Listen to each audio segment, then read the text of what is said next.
Hello and welcome to another monthly installment of the Lean Catalyst, Strategies and Tactics for the Transformational CEO.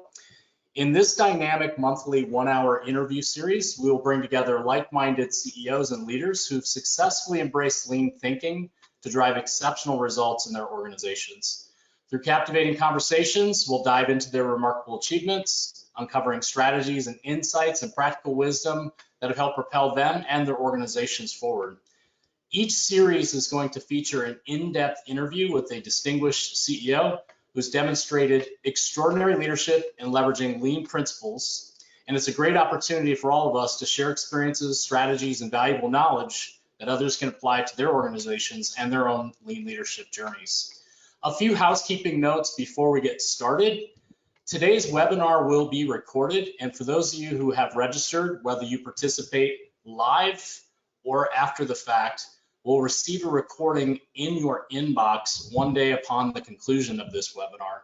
Please make sure that you add Lean Focus to the approved senders list, just in case this email makes its way into your spam folder. All participants will be put on mute during this webinar. There is a question panel in the GoToWebinar display panel. We will have a Q&A section towards the end of today's conversation where you can type in your questions and I will moderate those questions to the presenter. In addition, there are 2 handouts that may be of interest to you. There are articles in the section called Handouts 2 of 5 in the GoToWebinar control panel. One of these articles is 7 ways CEOs lead a lean company differently than their peers. And then the second PDF article is a 1-page document that you can use with your teams as a set of self-reflection questions to gauge your maturity as an organization and where you may stand on this lean leadership journey. So without further ado, it is my distinct honor and pleasure to introduce you today to today's speaker, Mark Morelli. Hey, Mark. Damon, thank you for having me. My pleasure. So I'm going to tell you a little bit about your background and then we'll dive right in. Sound good? Great. So as president and CEO of Vontier Corporation, Mark leads the company with a strong vision for the future. He works closely with the leadership team to build a vibrant, inclusive culture focused on performance and innovation, driving operational excellence, and positioning the company for growth and future long-term success. Mark joined Vontier in 2020 after nearly a 2-decade career leading a global and industrial technology corporations through transformative growth and innovation periods. He also serves on the board of directors for the global water technology leader Xylem. His previous leadership roles include president and CEO of Columbus McKinnon Corporation, president and COO of Brooks Automation, CEO of alternative energy company Energy Conversion Devices, and a number of roles within United Technologies, including president of the Carrier commercial refrigeration business. He also began his career as a U.S. Army officer and helicopter pilot. Mark holds a Master's of Science degree from MIT, Massachusetts Institute of Technology, and a Bachelor of Science in Mechanical Engineering from the Georgia Institute of Technology. And on a personal note, he lives in Raleigh, North Carolina, and comes from a family of auto enthusiasts. Does that sound like your background, Mark? Yeah, got the right guy. Awesome. So maybe we can start by telling us a little bit about Vontier for the people who are not familiar with your company, and perhaps dispel the myths that may exist about this industrial company. Yeah, thank you for that. So Vontier spun out of a company called Fortive. If you're familiar with Fortive, it's a leading industrial technology company that had spun out from Danaher. So many of our businesses, or what we call operating companies, have been part of Danaher from the early innings where Danaher was kind of getting started. One of those is Veeder-Root, which is a company that Larry Culp, who's the CEO of General Electric, who spent a long time at Danaher, also ran, and Jim Lico, who's the CEO of Fortive, also ran Veeder-Root at one point. So a deep, rich history in operating systems from the Danaher business system, the Fortive business system. We have something called the Vontier business system. But specifically what Vontier does is our businesses are really focused on what are called the mobility ecosystem. So all of our operating businesses are connected by the roadway.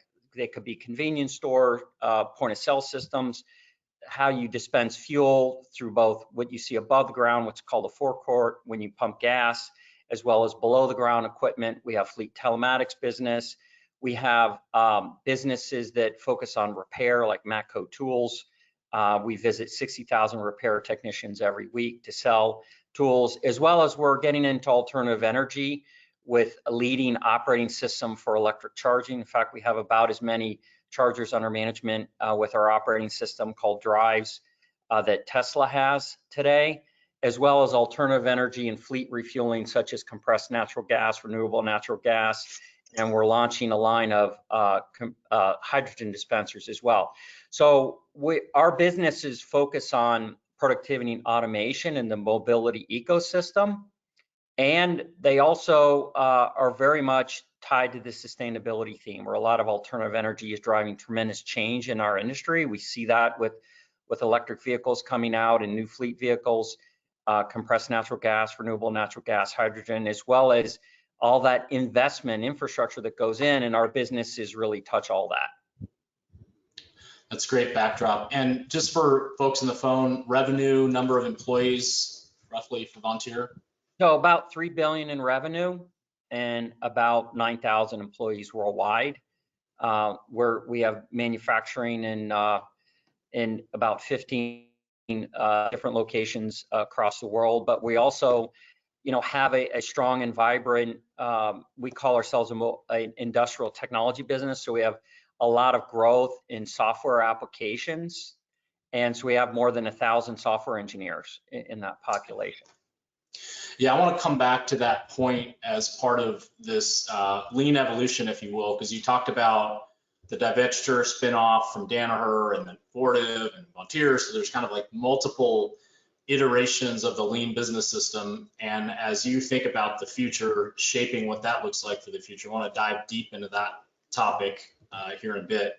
But before we do that, for people listening in, walk us through your lean journey. So, I can look at the companies and where you went to school, and I can make some commentary like MIT is where the first known place where lean shows up in an academic journal for the first time. And I think it was like 1990 or something when John Krapchek wrote a peer-reviewed journal article about it. So when did you first get exposed to it? What have been some of your experiences leading up to your position at Vontier? And then let's transfer into Vontier and then talk about the things you're working around the Vontier business system. Does that sound okay? Yeah, absolutely. So I'll be short, but I think you put your finger on it. I did start learning about it in school. There was a lot of lean transformation discussion at that time that was related to the automotive industry. As you may remember, the U.S. automotive industry in particular had a lot to learn from the Toyota production system, and a lot of academic institutions, MIT being one of those, were really studying that and the transformation in automotive, where a lot of that was happening. And so you got exposed to it in schoolwork. But truth be told, I really didn't fully understand it until I got on the job. And I worked for United Technologies for almost 16 years. And, the thing that really, kind of the light bulb went off for me was it was really the way you work as opposed to additional work. And United Technologies had something called Achieving Competitive Excellence. ACE. And ACE, exactly. And they had something called the Keto University, where, the CEO at the time, George David, had really driven this kind of deeply into the culture and the Kaizen culture. And you used to go to Keto University, which was like 2 weeks long, and you had manuals, and, it was very difficult to get your head around all of it. But, as I began to lead businesses and I truly understood the power of untapping that, and I'll just tell you a quick story. One of my early days, I was on actually I was on the production line where I was at very young. I started in Sikorsky actually in a summer job. And it was interesting because I started in a quality position. And I was just going to try to help quality on the line, and the production supervisor on the production line actually had an accident, couldn't come to work that day. So they asked me to step in and be the production supervisor, and the line shut down. And if you may know that when a line shuts down in an aircraft facility, that's a big deal because you can hold up like the eventual shipment of that product being pushed out of the hangar. And so that's a big deal if your line shuts down. And of course, I didn't know anything. And what I really found that it was the people on the line that had so much knowledge about what you could do and bring together as people. You could bring them together and you could solve the problem. And it was just engagement of the full team on really untapping what they know and their ideas about how to make things better, even in a crisis moment, was a huge learning for me. It's sort of that intellect, that wisdom, and when you can just bring people together to solve that problem, that you can solve really seemingly very daunting problems. And so that was a big educational moment for me. So United Technologies really shaped my thinking on that. But then to extend a little further, I stepped out into a CEO role of a technology company, and I really wanted to learn more about growth. And I put my money where my mouth was and went to a startup and became a CEO of a startup. And we ended up growing 400 million top line in a couple of years. So it was a very high growth endeavor. And I had to put in place, and we built our own product. So I had to put in place lean from scratch. And you come out of a large, well-developed machine like what ACE was at that time, and I felt it was really difficult to export that. I didn't have 2 weeks to train people. I didn't have this set of manuals and this big staff, and so I started benchmarking other businesses to do that with, and I came more in contact with the Danaher Business System and picked up, lean daily management and Kaizens and policy deployment, and that was not part of our playbook. Kaizen was lean daily management, but not policy deployment. And so I started to craft our own system, and then I went to Brooks Automation, which was going through its own portfolio transformation. I put in place a business system there. So I feel like I've been a student of this lean transformation journey for a long time. At Columbus McKinnon, we ended up doubling EBITDA and ROIC in 3 years, and that was on the backs of putting in place a pretty strong system. And then here at Vontier, a very different story because of this deep, rich legacy in a business system, in lean, that this company culturally has. But at the same time, the journey is really about how you can also lose your way when you don't focus on it.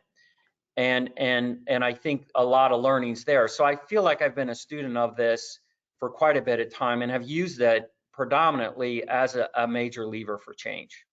Yeah, that's great. So let's parlay into Vontier now. So you come into the company, you talked about the history of ownership with Danaher and Fortive, and now you're spun out from Fortive. You've got a new name. You're a separate publicly traded business. You've got a set of tools that have their origins in the Danaher Business System and some other places. How do you shape and keep alive this lean business system culture and way of running companies in this newly established organization that has, some people from the old regime, new people coming in? You talk about software engineers, is a totally different profile of types of employees that exist in this company than it did when it was owned by Danaher and to some degree probably Fortive. So where was your head at, and sort of how did you get your priorities straightened out, and where did you go first?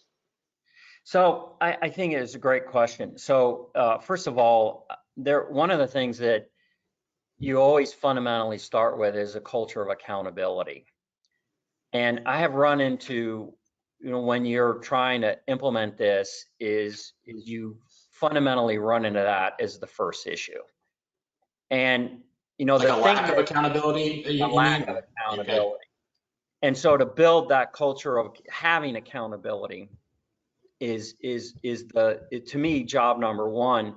And I call that, you know, the concept of below the line thinking or above the line thinking. And when you don't fully accept the responsibility for your destiny and that you can come together as a team and solve the problem, then the team is not accountable. And if you are in this below the line thinking where you're a victim of your situation, then there's always a good explanation on why things happen the way they happen, but they're always out of my control. And the team actually owns that accountability to solve it and fix it.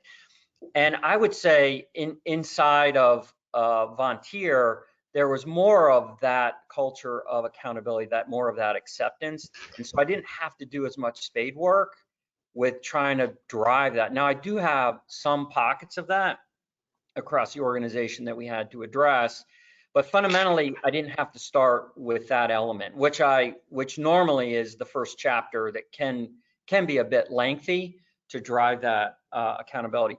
But I would say that, you know, these things are not self-sustaining. You know, there is a sense of pride around it. I think there's a huge sense of pride that's where you come from, but it can very quickly be that people can either get into two things. One is there is a sense that that they no longer live in the red. What I mean by that is that you push yourselves where you fundamentally are setting up stretch targets and you actually work on those. And what can happen is there is a sense of almost like an entitlement and a process for the sake of process. And both of those are really bad when you look for how do you drive this lean transformation. Because if the process becomes a sense of I'm doing work by following the process, you've completely lost the sense of achieving results. And that can happen with folks that get around it too much. The other thing that can happen, and I think was happening a bit with us when we really reflected on it, is that we had too many initiatives. And when you focus on too many initiatives, then you actually don't get anything done well. And I think that's, while we had a lot of great, deep, rich heritage to build off and a lot of pride to build off and a lot of sense of, hey, we can win with this and accountability, we also lacked, you know, bringing that into focus. So we had to really forthright address those issues. And as you know, your system is constantly learning. It's constantly evolving. And you talked about some of those areas. And how do you introduce something new where you have people that both know about the old system and have pride in it, and you have people that are new to the organization? And by the way, we did a bunch of acquisitions. One of those was DRB, which was a sizable acquisition for us, and they're coming in the fold. So we had to bring the Vontier business system and make it touch everybody and make them all feel part of it. And so that was a pretty huge effort. We have an office led by Jason Lund, who's doing a great job. And we had to make that really relatable. So I can peel the onion back on all these dimensions, but we had to address each one of those forthright. Yeah. Were there any things that you kind of look back on that were like ships that needed to be burned, that maybe were hallmarks that were part of Fortive and Danaher, whether it be thinking or processes, where it allowed you guys to really set forth a new way of going about how you guys thought about the business system and the way of operating? Yeah, I mean, one of those was the process for the sake of, you know, people think is, hey, I'm doing work by following policy deployment as an example, and yeah, filling out the forms and going through showing the up mechanics and of it. spend time on the PSR, the problem solving report, but not. What we had to really do was we had to down select and focus on the critical few. So we created. Did you take criticism for that? Like, were you considered blasphemous when you proposed that? A little bit, because I'm also a bit of an outsider to the Danaher culture too, because I didn't grow up through Danaher, even though I feel like I'm very in touch with it in many regards because I've studied it so much. But you know, I was not accepted as an insider, and I wanted to change things. And so one of those was this embracement of the critical few. Another big one was we fundamentally needed a process to focus ourselves more, and we call that focus and prioritization process. And it was a major change for us. And it's really an 80-20 methodology because we had to make a tremendous amount of progress in a short period of time. And I don't want to give you all the business reasons for that, but we essentially had a chip reading technology when you pump gas, where you may remember it as you used to swipe your credit card at the pump, and now you have to insert your credit card and you did chip reading. Well, we essentially were losing the equivalent of a small cap company out of our business at the time we were spinning, which is a massive amount of change. Like how do you go and improve your operational excellence? How do you get costs out of the business? How do you drive growth outside of that? So it was a massive amount of change that we needed in a very short period of time. And we said we needed a down select on the things that would really move our business in terms of drop through to the bottom line for operating margin expansion, as well as growth that were outside this. And so we adopted what we named FDP. We embedded that into the Vontier business, a major change to the system. And we did that through VBS. Now, had we done this separate from VBS, it would have failed. Yeah. It was all about change management and letting the team understand the problem and try to introduce new tools and concepts around that. And it's a big part of our culture today. And that wasn't part of our culture 4 years ago. It happened in the first year that we had spun. And a pretty fundamental way that we do business today is focusing on what really matters, what's really going to drive a difference, and then deploying VBS or our business system around that with tools to make a difference. And there's no question it's had, hundreds of millions of dollars of bottom line impact to our business since we've employed it. Yeah, I think it's a great example where sometimes organizations can become kind of servants to tradition and history. And it's kind of ironic. You think about continuous improvement is all about challenging the status quo, doing things differently and better all the time.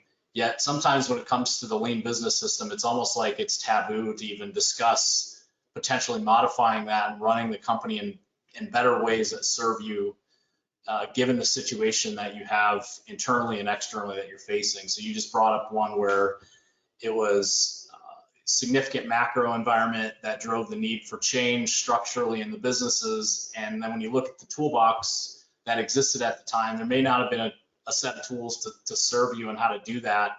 And had we just said, we're powerless to change, nothing would have changed.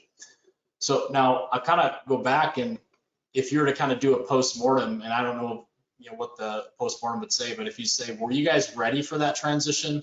Was there something in our approach, whether it be strategy or understanding the market, do you feel like you guys were at the forefront of changing and leading in that transition, or that there's some you got cut flat-footed a little bit and now you had to react in short order with a deadline that was mandated by a lot of times regulatory decisions through the government?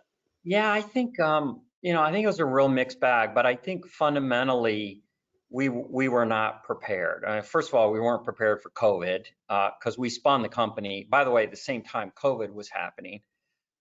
So we were certainly not prepared for that. We were not, this was such a big benefit to the business over many years, and we're enjoying the benefit of this strong secular driver. And then it was this big, large drop off coming. I think where people were really worried about it, but we didn't really mobilize around it. I'll give you a great example. If you looked at our revenue and our operating profit, in the couple years prior to us spinning, we were essentially growing our revenue and our top and our bottom line due to this secular driver as an entire company. Yeah. That was driving, it was so big, it was driving our top line growth and it was driving our bottom line. And So it so was when really you, like a one-timer though, right? If you kind of think about this, not something you would expect to recur. yeah, you don't, it was such a strong sector. Nothing like that had ever happened in our history. And we don't think that it'll ever happen. No, by the way, we benefit from strong regulatory drivers all the time, not such a supersized one. But if you discounted that super driver, we were not growing top line or bottom line. And so we were flat footed. I mean, that's a great way to put it, that we didn't get our engine for growth up.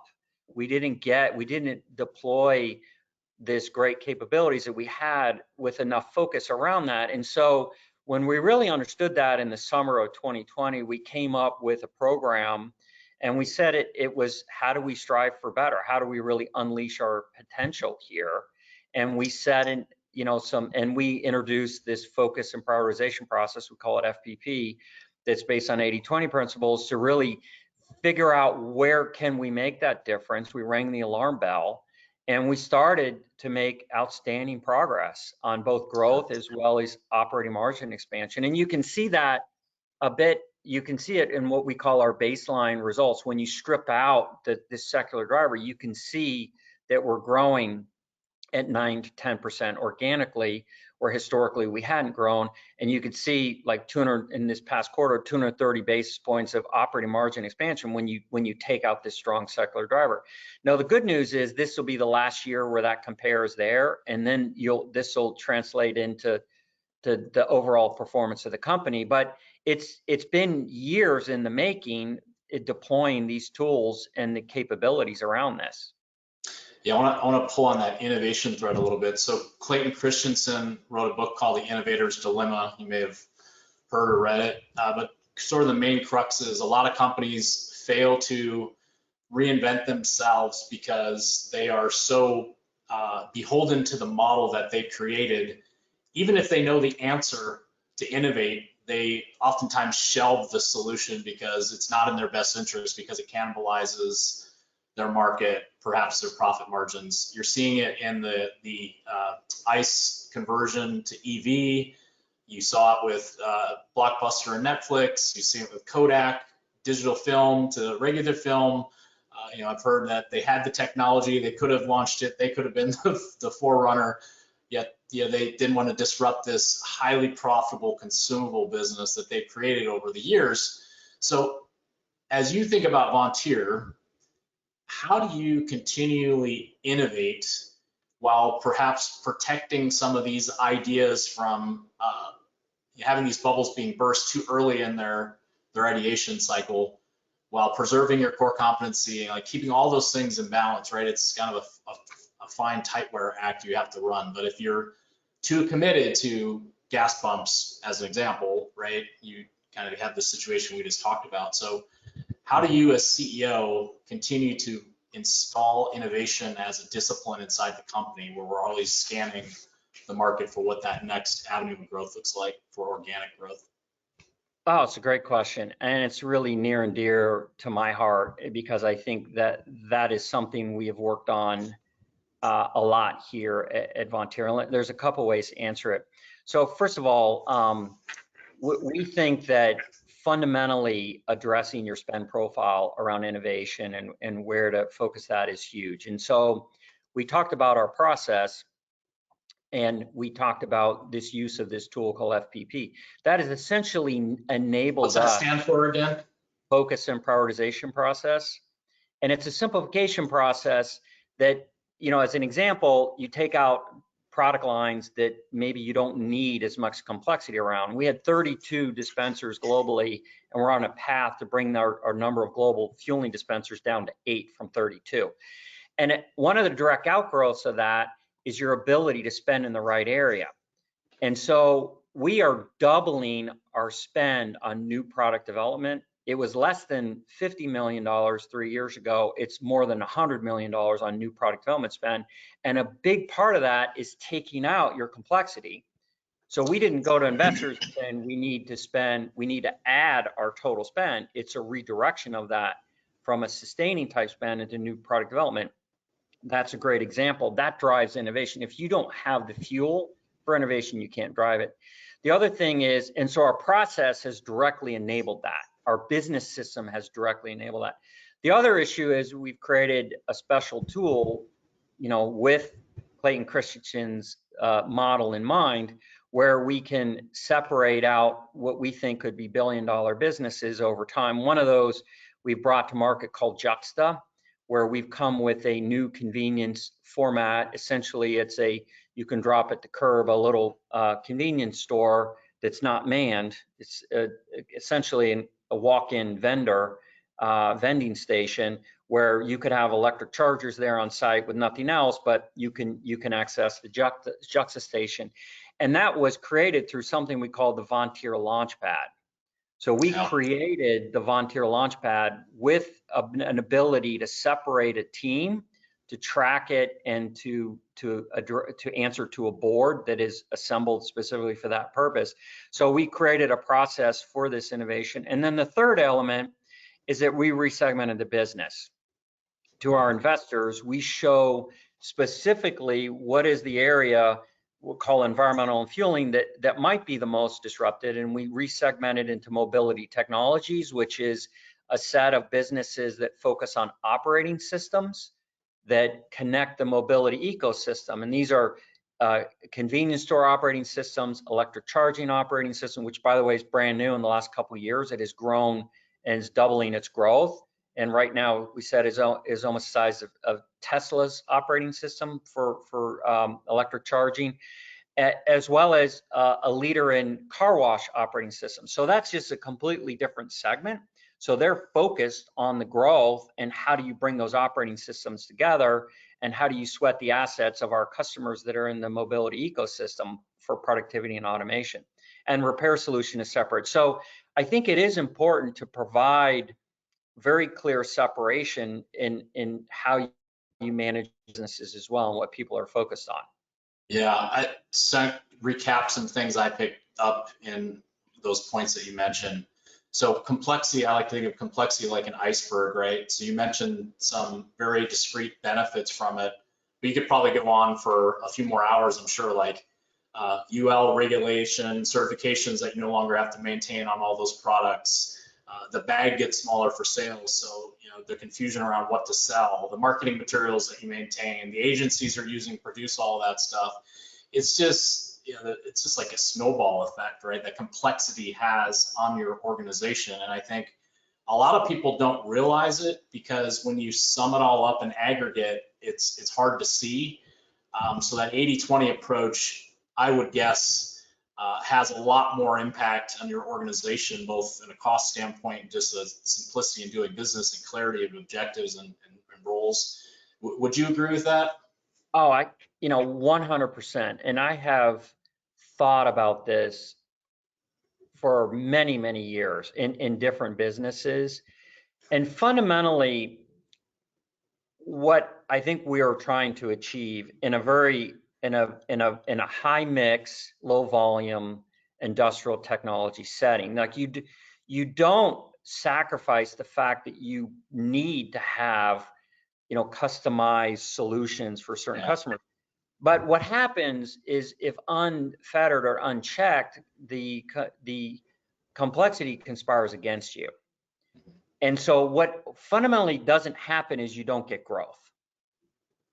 And so if you fundamentally want to get growth, you have to decide what to let go. And that is at the hallmark of what our system does. Is we run our analytics, we run a capability, you determine what dimensions do you not want to focus on, so you fundamentally can focus on the ones that truly will matter for growth. And when your organization can figure that out and you can deploy that deeply in your organization, I think you unleash a tremendous amount of energy in the right areas and the right focus to fundamentally get growth at higher margins. And that's exactly what our system is doing. The second thing you mentioned about the Launchpad, so I'm curious to understand the mindset and the rigor that you treat those Launchpad businesses with in comparison to an established Gilbarco business or Matco Tools or something like that. So The lean business system, the Vontier business system, when done well, there's rigor, there's framework, there's problem solving. It asks for KPIs and knowing what the facts are and having the history. But you're talking about a new idea that you're exploring a market potential for, that you need to understand what the use cases are. You don't know what the revenue is. So how do you protect the folks who are working on an idea like that from the rigor, scrutiny, and mechanics and heavy process that could be brought to bear on them, and perhaps even stifle the idea from ever getting off the theoretical launch pad?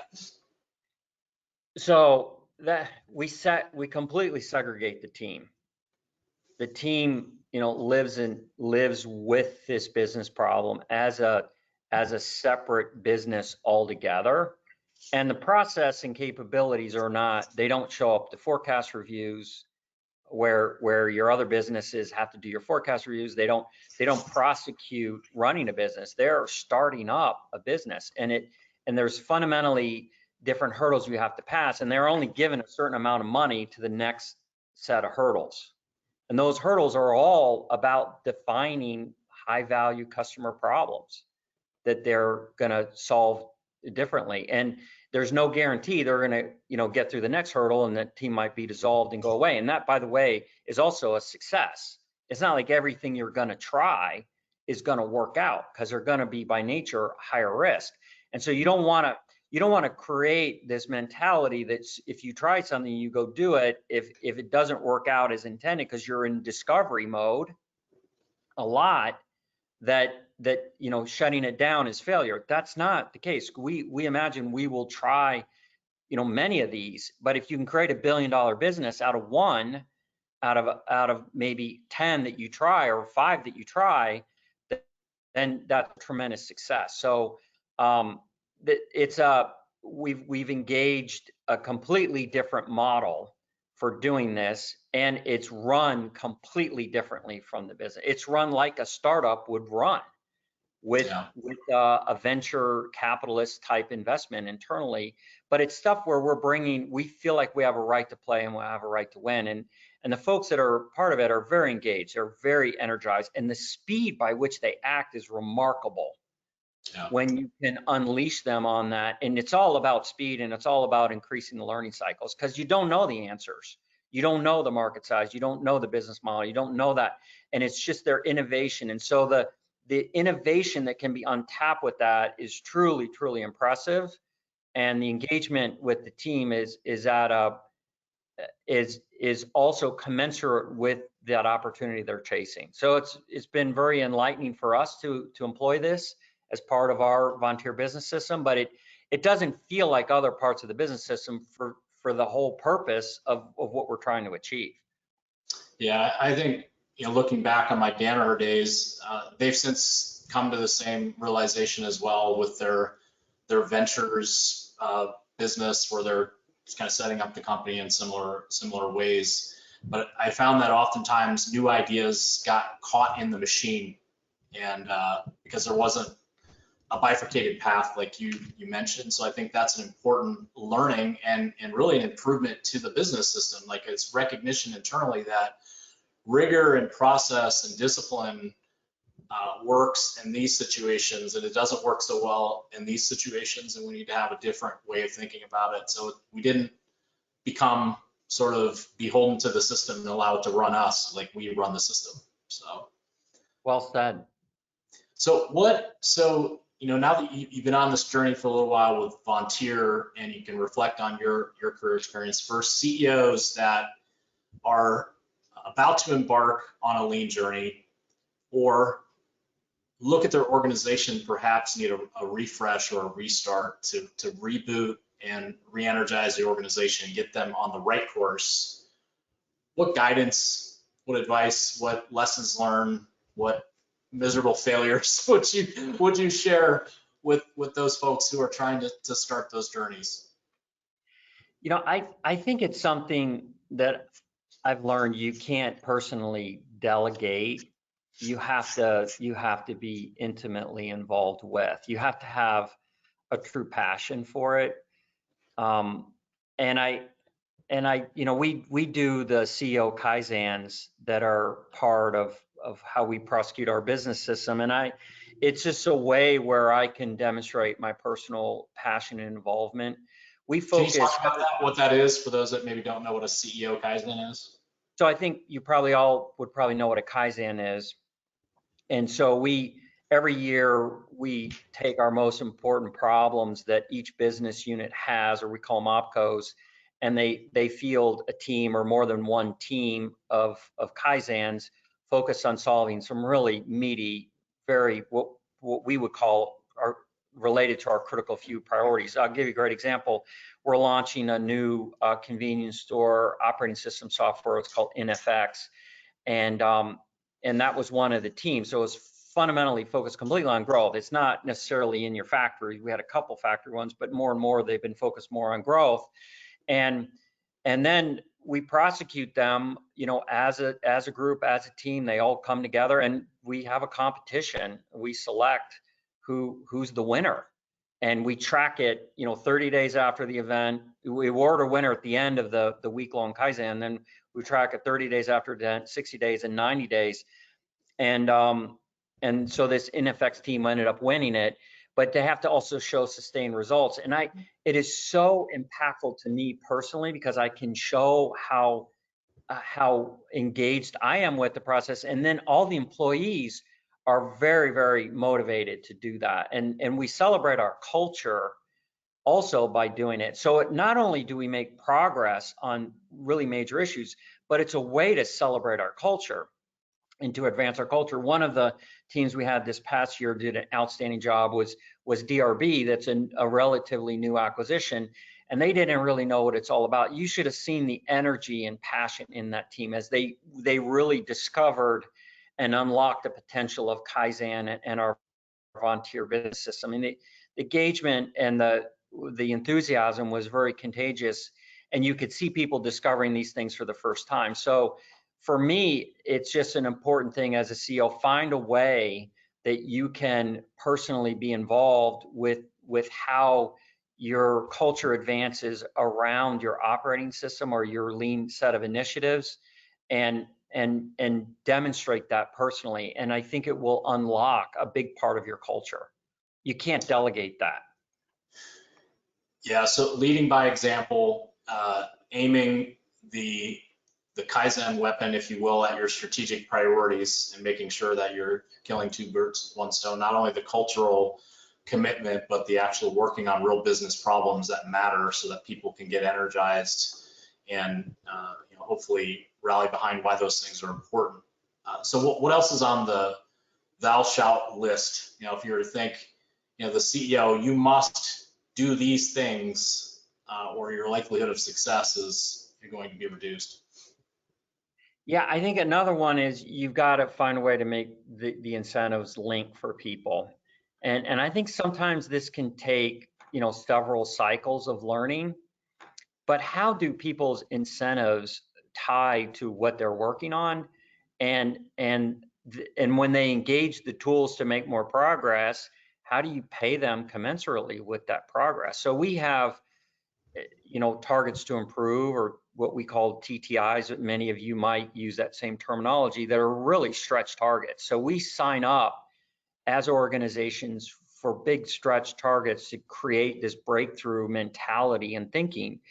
But when, our expectation is we're going to hit these stretch targets, and we're going to live in the red. We're going to create this cycle of learning around, okay, we tried it, it didn't work, we failed.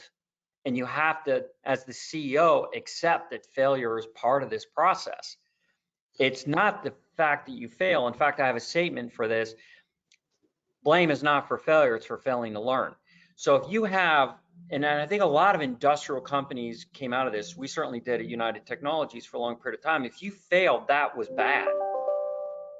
And failure is actually great, because it's not the fact that you failed, it's the fact that you failed really fast and you learn from it, and you're trying to achieve this target to improve. So there's a big aspect of that that people have got to get through. And personally, as a CEO, you have to demonstrate that taking risk and stretching for that goal means that you're gonna start in the red, you're gonna start failing, and it's how you bracket yourself in. And then when people hit these targets to improve, make sure your incentive system pays them more for taking that risk, for figuring it out. And if people begin to see that and start connecting the dots, the energy that you can untap in your organization is immense, because it all links. And not everybody's motivated by pay, so it's not like pay is like the secret, but it's the recognition of them truly being successful, and celebrating those wins along the way, and not being punitive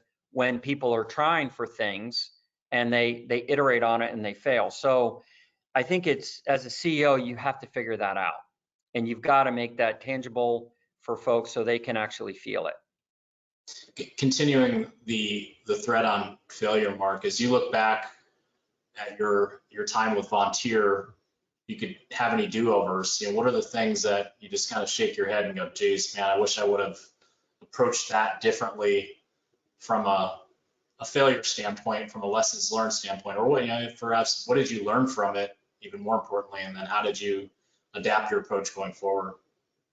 I reflect on these things a lot, and I think there's probably many examples. One that is coming to mind is where we had a launchpad activity that was really focused on building out electric charging networks, and I just failed to articulate myself in a more credible, reachable way. And I think the team had to manage a paradox.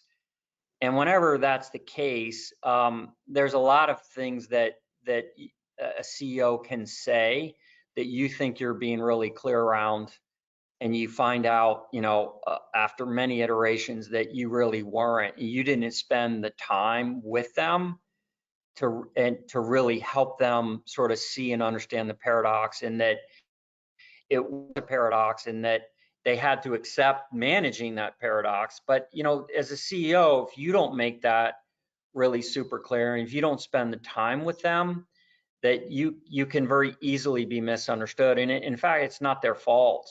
It's my fault as a CEO that I didn't take that extra effort to really empathize with the situation and position they're in to make that clarity happen. And I just think that happens when you're running fast, and sometimes you don't think about it enough, and you're kind of just expecting people to take the system forward and solve the problems. But there's many ways that I, in my role, can help untap that better by really understanding what messages and what am I truly sending to the organization, not my intent, but what am I actually doing. And I think it just takes a lot of thought and introspection, and I just wish there were a couple opportunities I had focused on more earlier. The good news is we're on it, and you sort of catch up, but I think what happens is you lose time, and you also create frustration in the organization. So it's just always that opportunity to do better. Yeah, I think trying, failing, reflecting on lessons learned. There's this valuable, it's hard to measure the impact of this, but the more problems you solve in an organization, the more institutional memory your organization retains, assuming these people don't leave your company. So then when given more problems to solve in the future, you can solve more problems quicker and better than had you not tried and failed and learned from those things. And I think, to me, that's what separates Toyota from the rest of the automotive world, is the amount of problems that their people have solved at multiple levels over decades, that they've retained that institutional knowledge. So the strength of their organization is not in the robots and in the supply chain, it's in the people that exist in the company and their experience. No, I think that's outstanding. I mean, I think what happens is you develop a resiliency to it, and you have an expectation that you'll figure it out, you'll win. Yeah. And we have 4 cultural values, one of them is driven to win, and it's just an expectation that we're going to figure it out, we're going to win, and we're not going to let something stop us from achieving what could be perceived as really hard to do and or breakthrough. And you create, the example you brought was, you create this expectation that we're going to solve it, and we're going to figure it out and we're going to win. And that when that becomes more part of your culture, then that's a huge competitive, weapon, I think. I like how it's worded too. It's we are gonna win, not you're gonna figure out how you're gonna win. And so it implies we're in it together and that we will figure it out together. So you don't feel like you're on an island. So speaking on being on an island, CEO is oftentimes described as being the loneliest job in the world. Would you agree or disagree? I don't know about that. I mean, there are certain things that, it's hard to, and we just talked about it, maybe bridge the gap on some of the communicational aspects. But I feel like, being a CEO is you're sort of a chief engagement officer, and I feel just heavily engaged with my teams. And I think being a CEO is about servant leadership. It's how do you fundamentally help them be successful? And if your business system, if what you do on a daily basis can also help work and enable your teams to be successful with what we put in place and what we engage on together, it's not lonely at all. You're working on it with different teams of people, and you're certainly not the smartest person in the room. And I get a tremendous amount out of that. I mean, I think building high performance teams that achieve things that other folks might think are improbable, or even the team thinks is improbable, is something that drives me personally. And I think that it's a privilege to be part of that. It's not like you sit on top of an organization with any sense of entitlement, or you've got to roll your sleeves up and you got to be part of it with them. And that to me is a tremendous amount of fun. Yeah. As you move up through the organization, it's not uncommon, when you're in middle level management, you're getting feedback from below your peers, formal and frequent, and of course above you as well. And then as you move up to the top of the organization, have you seen there be less formal feedback and constructive criticism of you as a CEO? And do you have to take conscious steps to ask,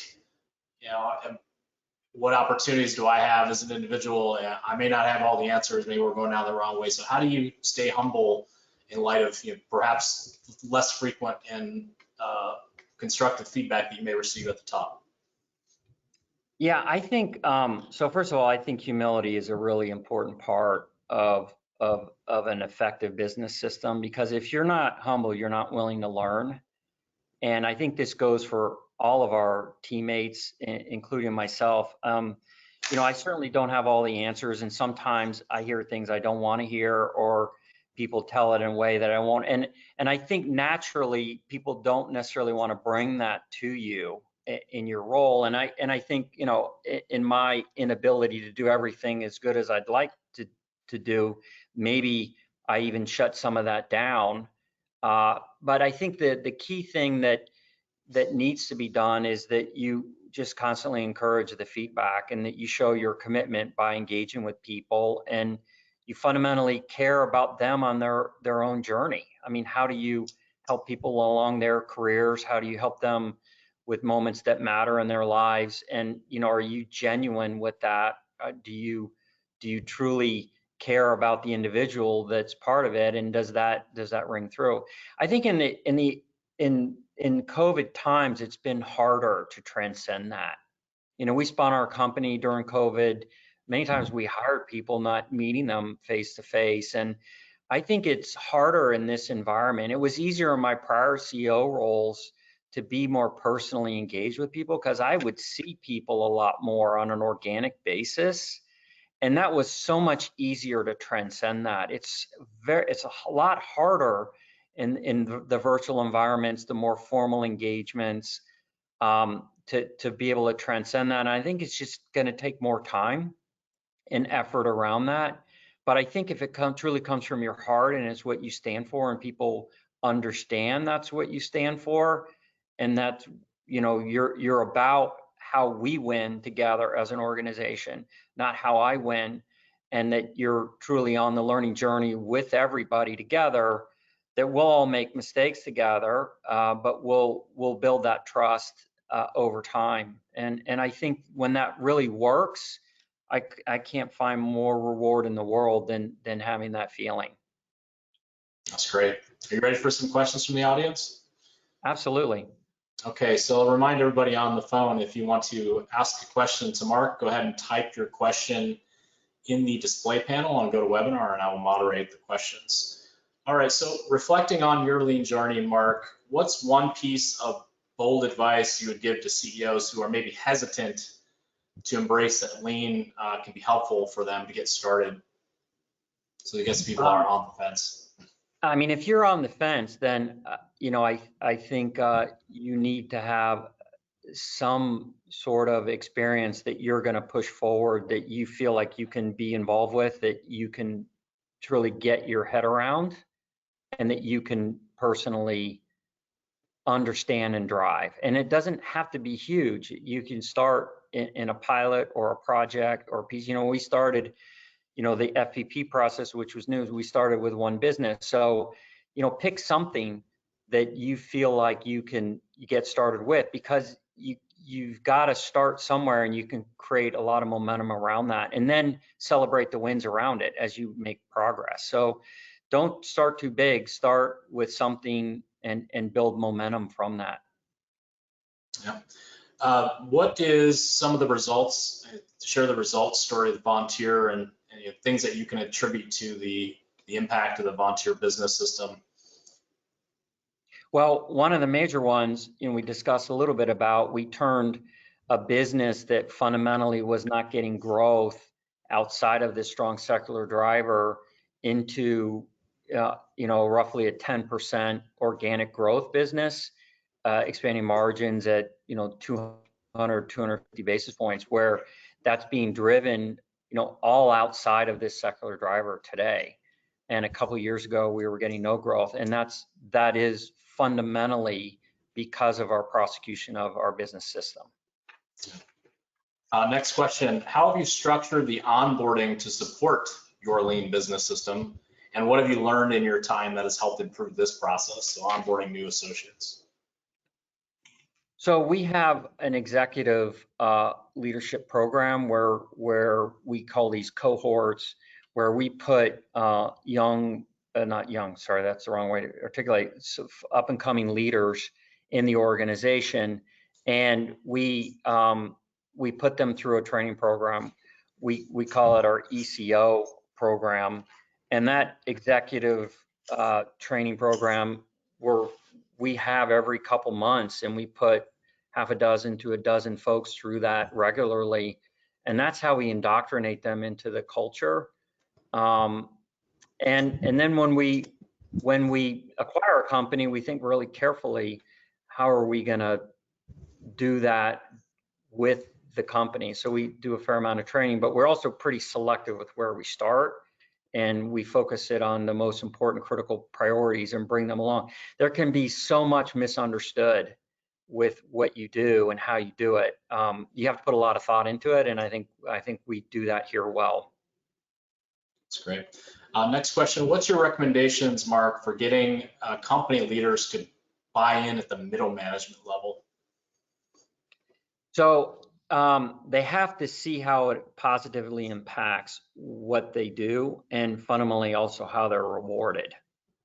And as a CEO, you need to think about what are they focused on, and you need to make sure that what is put in place can also enable them to be successful, not having too many initiatives, but focus on what can really drive the difference. And when they make really outstanding progress, they need the recognition for that, to feel like they've made good progress, and ultimately the rewards for that.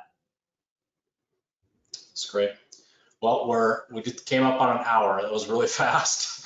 So I could probably go another couple hours with you, and we'll have to do this again. So I want to thank you, Mark, for all your wisdom and insights and sharing your journey with us. It was great to learn more about you. And as I was thinking, as you are the the Army helicopter pilot, imagining you seeing how the helicopters were getting built, and we didn't explore that, but I'm sure that was a lot of insights as well. So before we bid farewell to our audience members, I want to encourage everyone to take a moment to reflect on the insights and practical wisdom that Mark has shared with us today, and how you can apply these to your own organization and to your own leadership journey and story. If you have further questions or would like to explore the possibilities of initiating or enhancing your lean journey, feel free to reach out to us. Leanfocus.com is our website. And again, we thank you, Mark, for spending time with us, sharing your experience, and hope to see you participate in a future interview series. And we also hope to see the rest of you on the call next month, when we'll feature another distinguished CEO who will be sharing their lean journey as well. And as a reminder, these are recorded, so you'll get this webinar presentation in your inbox, and you can forward this along to your team that maybe didn't have the opportunity to hear Mark speak today.